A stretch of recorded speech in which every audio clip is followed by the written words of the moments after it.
پہلی فضیلت تو اس کی یہ ہے کہ جب سے اللہ تعالیٰ نے کائنات بنائی ہے تب سے لے کر ذوالحجہ کا مہینہ حرمت والا ہے۔ اور اس کی دوسری بڑی فضیلت کیا ہے کہ یہ حج کا مہینہ ہے، اس کے اندر پوری دنیا سے مسلمان جمع ہوتے ہیں اور یہ حج جیسا مقدس فریضہ اس کو انجام دیتے ہیں۔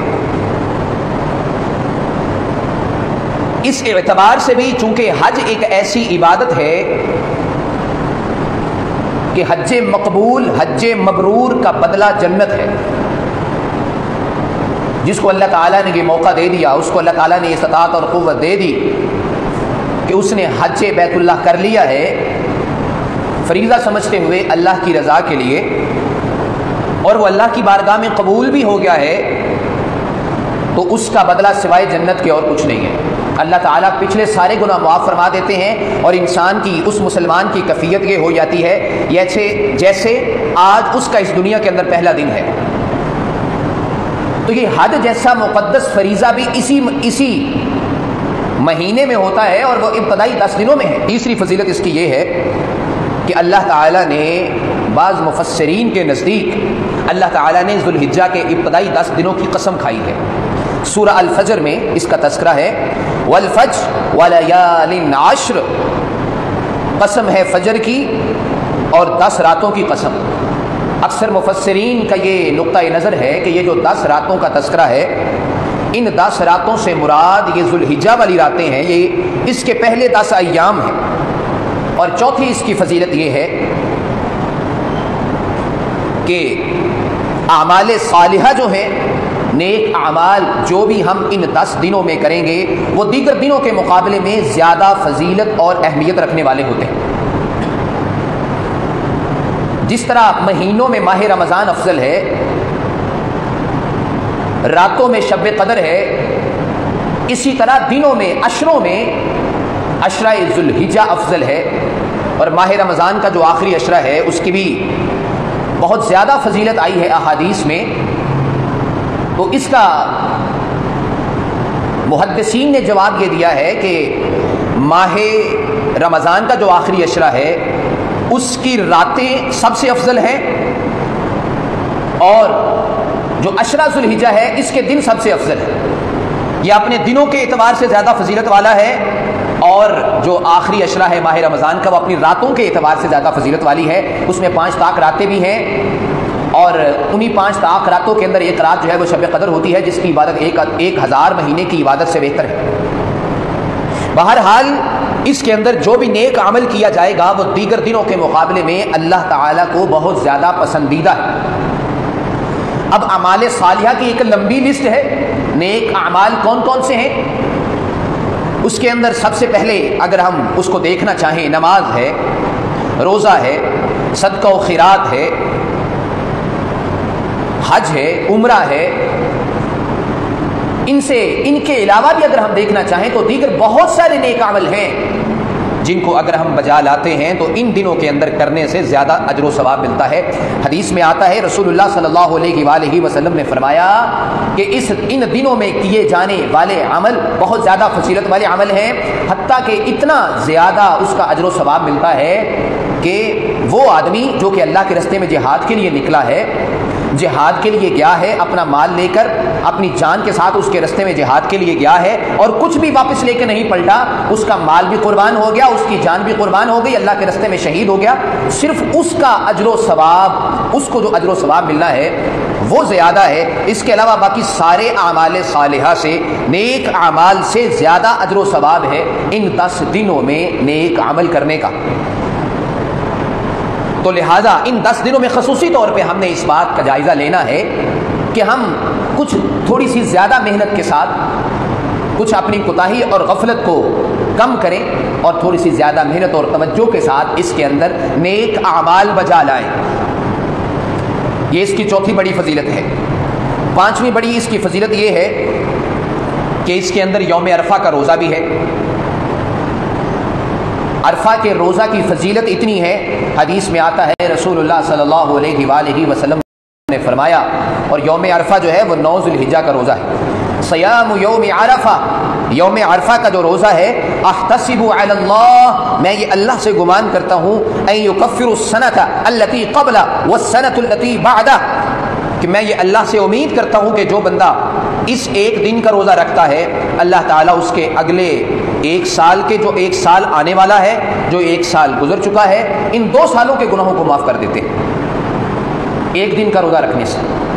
तो 9 ज़िलहिज्जा यौम अरफा का रोज़ा रखना, ये अगर हम इसका रोज़ा रखते हैं तो 2 साल का अजर व सवाब कमाएंगे। एक अशरा ज़ुल्हिज्जा में रसूल पाक सल्लल्लाहु अलैहि वसल्लम ने बहुत ज़्यादा नेक अमाल करने की तरगीब दिलाई है, तो इसलिए हमें इस दिन भी जो है, इसके जो पहले 9 दिन हैं, जो 9 ज़ुल्हिज्जा के साथ जो पहले बाकी 8 दिन जुड़ जाएंगे, उनका भी अगर हम रोज़ा रखते हैं तो ये बड़ी अच्छी बात है, क्योंकि रसूल पाक सल्लल्लाहु अलैहि वसल्लम 9 ज़ुल्हिज्जा का रोज़ा रखते थे, यौम आशूर का रोज़ा रखते थे, और हर महीने में 3 दिन रोज़ा रखते थे, और फिर हर जुमेरात और सोमवार का रोज़ा भी रखते थे। अब ये जो 9 ज़ुल्हिज्जा का रोज़ा रखते थे, इसके अंदर बाज़ मुहद्दिसीन ने ये लिखा है कि इससे मुराद ये है कि पहले 9 दिनों का रोज़ा रखते थे, यानी यकम ज़ुल्हिज्जा से लेकर 9 ज़ुल्हिज्जा तक रोज़ा रखते थे। ईद वाले दिन का रोज़ा नहीं रखना है, 9 ज़ुल्हिज्जा तक रोज़ा रखते थे। तो इस एतबार से ये चूँकि फजीलत वाले अय्याम में है, तो हम जितने भी इसमें रोज़े रख सकते हैं, हम ज़्यादा से ज़्यादा इसके अंदर जो है वो रोज़े रखें। रोज़ा एक ऐसी इबादत है जो कि अल्लाह ताला को बहुत ज़्यादा मकबूल है। उस हालत में बंदा अल्लाह ताला के बहुत ज़्यादा करीब हो जाता है, और जो रोज़ा अल्लाह के यहाँ कबूल हो जाता है, मकबूल हो जाता है, हदीस में आता है कि उसकी जज़ा मेरे लिए है और मैं ही सिर्फ उसकी जज़ा दे सकता हूँ, यानी उसका कोई बदला कोई और नहीं दे सकता, सिर्फ अल्लाह ताला बजाते खुद उसकी जज़ा और बदला, उसका अजर व सवाब अनायत फरमाएंगे। 7वीं फजीलत ये है कि इसके अंदर यौमुन नहर है, कुर्बानी का दिन है। हम जो है वो ईद उल अज़हा यानी 10 ज़ुल्हिज्जा को, ये एक ऐसा दिन होता है जो साल भर का अफजल तरीन दिन होता है,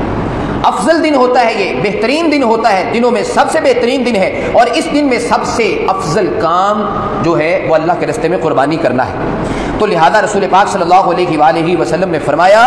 इन्ना अअज़मल अय्याम इंदल्लाहि यौमुन नहर, कि अल्लाह ताला के यहाँ दिनों में सबसे ज़्यादा अज़मत वाला दिन यौमुन नहर है, कुर्बानी का दिन है। और फिर जो उसके बाद वाला दिन है 11 ज़ुल्हिज्जा, वो भी जो है वो कुर्बानी का दिन है, वो उसके बाद उसकी फजीलत आती है। 8वीं इसकी फजीलत ये है कि ये इसके अंदर सारी इबादत तकरीबन जमा हो जाती है। इसके अंदर जो है वो जिस्मानी इबादतें भी और माली इबादत भी इसके अंदर जमा हो जाती हैं। और 9वीं इसकी फजीलत ये है, इसी अशरा में तकमील दीन का ऐलान हुआ था, दीन के मुकम्मल होने का ऐलान हुआ था। और ये वो दिन है कि इस दिन के बारे में यहूदी हसद करते थे। उन्होंने हज़रत उमर फ़ारूक रज़ियल्लाहु ताला अन्हु से कहा था कि अगर ये दिन हमारे पास होता तो हम इस दिन को ईद मनाते, जिस दिन ये आयत नाज़िल हुई, अल यौमा अकमलतु लकुम दीनकुम व अतममतु अलैकुम निअमती व रदीतु लकुमुल इस्लाम दीना। ये आखिरी आयत है जो कि दीन की तकमील पर दलालत कर रही है, दीन मुकम्मल हो जाता है इसके ऊपर। तो ये यहूदी ये कहते थे कि अगर ये आयत हम पर नाजिल होती तो हम इसको ईद मनाते, और वो अशरा ज़ुल्हिज्जा में है। तो ये इसकी 9 फजीलत को का जो है वो तज़किरा मैंने आपके सामने किया है, अशरा ज़ुल्हिज्जा के 9 फ़ज़ाइल का तज़किरा आपके सामने किया है, जिससे ये बात बिल्कुल वाज़ेह और अयां हो जाती है कि इन 10 दिनों में हमने खसूसी तौर पर इबादत करनी, खसूसी तौर पर हमने जो है वो नफल नवाफल आम दिनों के मुकाबले में ज़्यादा करने हैं। नमाज पंजगाना यानी जो हमने जो है वो इसके अंदर 5 वक्त की नमाज अदा करनी है, बर वक्त अदा करना है, बाजमात नमाज अदा करने की कोशिश करना है,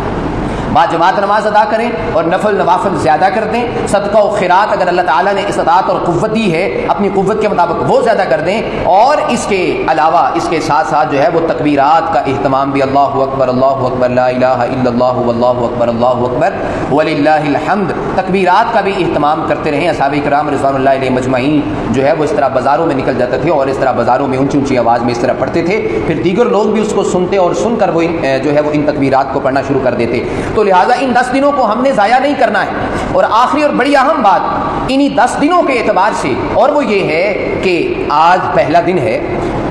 कल जो है वो मगरिब के दिन से लेकर ये सिलसिला शुरू हो गया है जो कि अशरा ज़ुल्हिज्जा का था। तो इसके बारे में खसूसी तौर पर रसूल पाक सल्लल्लाहु अलैहि वसल्लम ने फरमाया है कि जो तुम में से कुर्बानी करने का इरादा रखता है, जिसने कुर्बानी करनी है वो इन दिनों में अपने नाखून भी ना काटे, अपने बाल भी ना काटे, जिस्म के किसी हिस्से से भी बाल ना काटे और अपने नाखून भी ना तराशे।